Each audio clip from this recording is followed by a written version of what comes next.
बिस्मिल्लाहिर्रहमानिर्रहीम। एक बहन कहती है हालत हैज़ में बीवी को तलाक दी। पता नहीं बहन ने पूछा, मर्द ने पूछा। अच्छा, कुछ लोग कहते हैं कि आप बहन बहन लगा रखते हो। बाज़ दफ़ा कोई ऐसी हम मिस्र वाली वीडियोस होती है ना, तो लोग कहते हैं बहन ने ये पूछा, बहन ने पूछा। भाई, मुसलमान होने के नाते इन्नमल मुअमिनून इख्वा, आपस में बहन भाई है, ठीक है। तो कुछ लोग बड़ी बदतमीज़ी वाली बातें कर रहे होते हैं, वो पता नहीं उनकी तरबियत कुछ इस तरह हुई होती है। तो भाई, बहन भाई होते हैं और क्या होता है, ठीक है। इससे हकीकी बहन तो मुराद होती नहीं, मजाजन बहन मुराद होती है, मजाजन भाई मुराद होते हैं। कुरान ने जो कहा है, जब कुरान ने कह दिया तो बहन भाई कह देना चाहिए। तुम जैसे बेवकूफ़ों की बातों पर अमल नहीं करना चाहिए।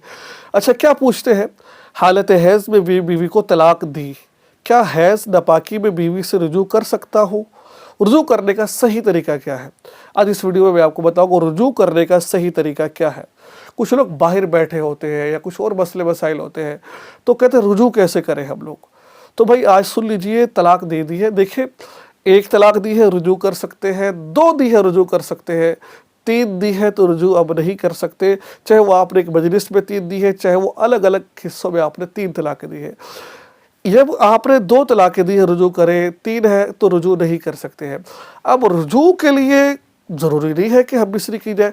अब पहली बात यह है कि क्या नापाकी में तलाक होती हो, और चाहे औरत हालत हैज़ में हो, चाहे हालत किसी भी हालत में हो, औरत को तलाक हो जाती है।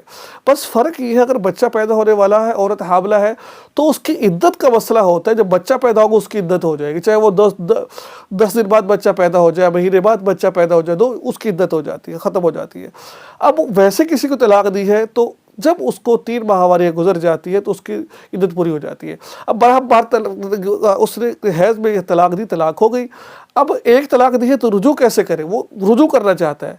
अब लोगों के ज़हन में तो हम मिस्री से रुजू होता है, भाई हम मिस्री से भी रुजू हो जाता है, लेकिन रुजू का बेहतरीन तरीका ये है कि 2 गवाहों को बिठा ले और बीवी से कहे भाई मैं आपसे रुजू करता हूँ, ऐसे रुजू हो जाएगा। रुजू का सिंपल तरीका, वो क्या ठीक है मैंने कबूल किया, बस रुजू हो जाएगा। और जो हज़रात बाहर बैठे होते हैं, जैसे आउट ऑफ कंट्री होते हैं, जैसे कि तो उन बात वो ऐसे अल्फाज कह देते हैं। तो अब रुजू कैसे करना है? रुजू का तरीका ये होता है कि भाई मैं आपसे रुजू करता हूँ, बीवी कहते ठीक है मैंने कबूल किया, 2 गवाहों को बिठा ले, बस इससे रुजू हो जाता है, ठीक है।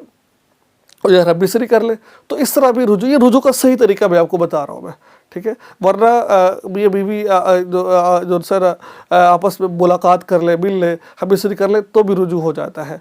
तो ये था रुजू करने का सही तरीका जो मैंने आपको बताया है, ठीक हो गया।